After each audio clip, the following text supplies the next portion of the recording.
अऊज़ु बिल्लाहि मिनश्शैतानिर्रजीम बिस्मिल्लाहिर्रहमानिर्रहीम। अस्सलाम वालेकुम। मैं हूँ सादिया। उम्मीद है कि आप खैर आफियत से होंगे। मैं भी ठीक ठाक हूँ, अल्लाह का शुक्र।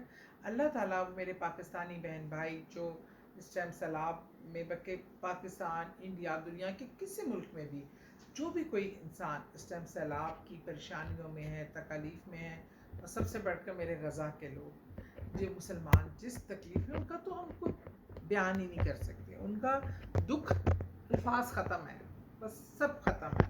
उनका नहीं हम जवाब दे सकते। वो हम अल्लाह के आगे ही हम सबको जवाबदेह होना पड़ेगा। पता नहीं हम क्या करेंगे, लेकिन ये जो सैलाब वाले मामलात हैं, अल्लाह मैं सब के लिए दुआ गो हूँ कि अल्लाह सबके मसाइल हल करे, अपने हिफ्ज़-ओ-मान में रखे। अल्लाह मेरे मुल्क पे ख़ास रहमत फरमा दे। अल्लाह मेरे मुल्क पे ख़ास रहमत फरमा दे और हमारे मुल्क को अपने गैज़ व गज़ब का जो आलम है, जो ज़लज़लों की सूरत में, सैलाबों की सूरत में अल्लाह हमें माफ़ फरमाए और ये गैज़ व गज़ब का आलम हम पर से उठ जाए। अल्लाह इस मुल्क को खुशहाली, तरक्की, रहमत और अच्छे हुक्मरान दे। अच्छे हुक्मरान जो इस मुल्क से सच्ची मोहब्बत करने वाले हों, जो इस मुल्क के खैर ख्वाह हों और जो आवाम से मोहब्बत करते हों और आवाम का मैंडेट लेके आएँ। अल्लाह ताला हमारी सब दुआओं को अपनी बारगाह आली में कबूल फरमाए। हम अपनी गुनाहगार ज़ुबान से अल्लाह का ज़िक्र करने के काबिल तो नहीं है, पर अल्लाह गफ़ूर रहीम है, माफ़ करने वाला है। अच्छा जी, मुझे बहुत से फ़ोन आते हैं, बहुत से लोग कहते हैं हम ये भी कर रहे हैं, हम ये भी पढ़ रहे हैं, हम वो भी कर रहे हैं, हमारे ये काम नहीं हो रहे, हमारी ये बात नहीं पूरी हो रही। और मैं हर एक को इंसान कभी मुख्तलिफ वज़ाइफ देता है, कभी कोई, एक तो ये जब लोग वज़ाइफ मांग रहे होते हैं या पूछ रहे होते हैं या मसाइल बता रहे होते हैं, और अगर उनसे मेरा पहला क्वेश्चन होता है नमाज 5 वक्त की आप पढ़ते हैं, कोई कहता है पढ़ लेते हैं, कोई कहते हैं अक्सर नमाज माशाल्लाह पढ़ने वाले होते हैं, लेकिन ज़्यादातर कुछ कहते हैं कि रेगुलर नहीं है, 2 पढ़ ली, 3 पढ़ ली। कोई कहता है कि रेगुलर नमाज नहीं, वजीफ़ा कर लेंगे आप वो। लेकिन मैं आपको बता दूँ एक बात, तो कोई भी वजीफ़ा नमाज के बग़ैर इफ़ेक्टिव नहीं होता। ज़्यादातर वज़ाइफ नमाज़ों के टाइम के साथ दिए जाते हैं। और दूसरा ये कि मेन कनेक्टिविटी, मेन पर्सन को छोड़कर, मतलब मैं अगर एमपीए हूँ तो मैं सीएम पंजाब के बजाय एक किसी कमिश्नर के पास जाऊँ अपना काम लेके, जो सीएम पंजाब मेरी रेंज में भी है, मैं एमपीए हूँ, उसकी कैबिनेट का हिस्सा हूँ। तो इसी तरह ये मैं दुनियावी मिसाल दी है कि शायद समझ आ जाती है हम लोगों को कि, लेकिन जो मालिक है, राज़िक है, असल देने वाला है, मैं और आप तो कुछ भी नहीं। हम आपको चंद वज़ाइफ बता देंगे। हालांकि मैं बताऊं, वज़ाइफ के हवाले से भी हम आपको बताते हैं कि चलिए इस तरीके से आप अल्लाह को याद करते हैं। उसकी कई हम देखते हैं कि अल्लाह के लोगों ने गाइडलाइन की होती है। लेकिन पहले बुज़ुर्ग सबसे ज़्यादा कहा करते थे दुआ फरमा दीजिए, दुआ फरमा दीजिए, क्योंकि हमारी दुआएं शायद हमारे अपने लिए उस तरह ना लगती हों जो एक दूसरे के लिए लगती हैं। तो अब ज़्यादातर तो आप जब जाएं किसी के पास तो दुआ के लिए कहा करें। दूसरा ये कि अल्लाह के ज़िक्र को कोई वज़ीफ़ा करने के लिए या तस्बीहात करने के लिए आप नफली इबादत कर रहे हैं, तो सबसे पहले फ़र्ज़ इबादत करना ज़रूरी है। फ़र्ज़ इबादत क्या है? नमाज। और नमाज में कोई छूट नहीं है, बीमार को भी छूट नहीं है। आप लेट के पढ़ सकते हैं, आप बैठ के पढ़ सकते हैं, आप इशारों से पढ़ सकते हैं। वज़ू का पानी नहीं है, तयम्मुम करके पढ़ सकते हैं।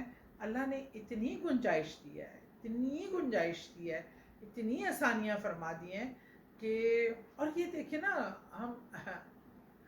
हम कहते हैं ना हम अल्लाह के बंदे हैं, अल्लाह की, और हम अगर अल्लाह के बंदे हैं और हम अल्लाह ही की नहीं मानते, तो वो हमसे राज़ी होगा? कैसे राज़ी होगा?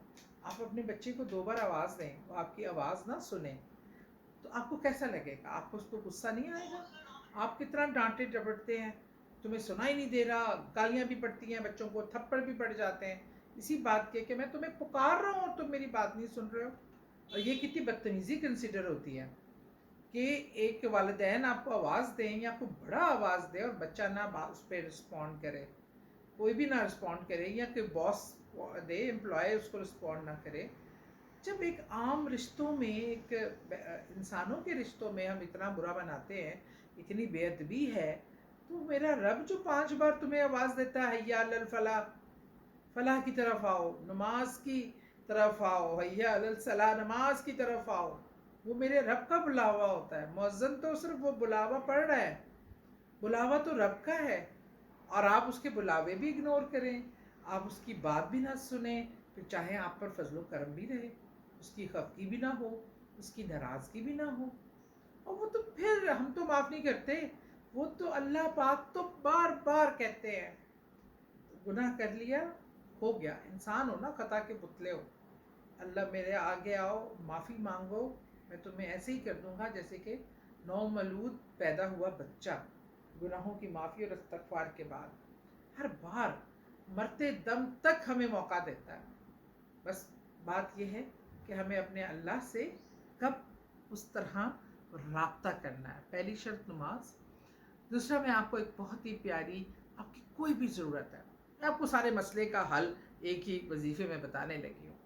آپ کو فائنینشیل پرابلم ہے، آپ کو ہیلتھ ایشو ہے، آپ کو ریلیشن شپ ایشو ہے، آپ کو اولاد کا ایشو ہے، آپ کو بیماری کا ایشو ہے، آپ کو سٹریس ہے، ڈپریشن ہے، کاروبار نہیں چل رہا، گھر میں امن و سکون نہیں ہے، بچے بات نہیں مانتے، میاں بیوی میں محبت نہیں ہے، اتفاق نہیں ہے، سارے مسئلوں کا حل 1000 بار سورہ اخلاص. سورہ اخلاص قل هو اللہ احد ہم جو سب پڑھتے ہیں نماز میں بھی 1000 بار تسبیح. بلکہ مزے کی بات بتاؤں، میرا چھوٹا بھائی ہے میاں شعیب سلمان، تو وہ حسری میں نے اس کو بتایا کہ وظیفہ تم نا 1000 بار سورہ اخلاص پڑھا کرو. کہتا ہے آپا کو ڈسکاؤنٹ نہیں ہو سکتا، اس 100 پہ گزارا نہیں ہو سکتا؟ تو یہ میں نے اس کو کہا نہیں، اس میں ڈسکاؤنٹ آفر نہیں ہے، 1000 بار پڑھو. 10 تسبیحاں ہیں وہ صرف، بہت جلدی پڑھا جاتا ہے کیونکہ ایک تو کل شریف بہت زیادہ بڑا نہیں، بہت چھوٹی سی اللہ کی وہ سورہ ہے. اور اس کے بعد یہ ہمارے بہت روانگی میں ہوتی ہے کیونکہ ہم نماز پڑھتے ہیں، اور یہ میرا خیال میں تو شاید سبھی کو یاد ہوتی ہے. تو آپ 1000 بار جس بھی نیت سے پڑھ رہے ہیں اس کی نیت کریں کہ اللہ میں اس کام کے، میرا یہ کام ہو جائے، میری یہ پریشانی دور ہو جائے، یا پاک پروردگار میں تیری بارگاہ میں. وہ آپ پڑھ کر نا 1000 بار سورہ اخلاص کا تحفہ پیش کرتا ہوں، اسے قبول فرما، اس کی کمی کوتاہی غلطیاں زیر زبر پیش کی غلطیاں اس کو معاف فرما کے اس کی اپنی بارگاہ میں قبول فرما، اور اس کے صدقے اللہ تو میری تکالیف کو دور فرما، میرے مسئلے کو حل فرما. دعاؤں میں یاد رکھیے.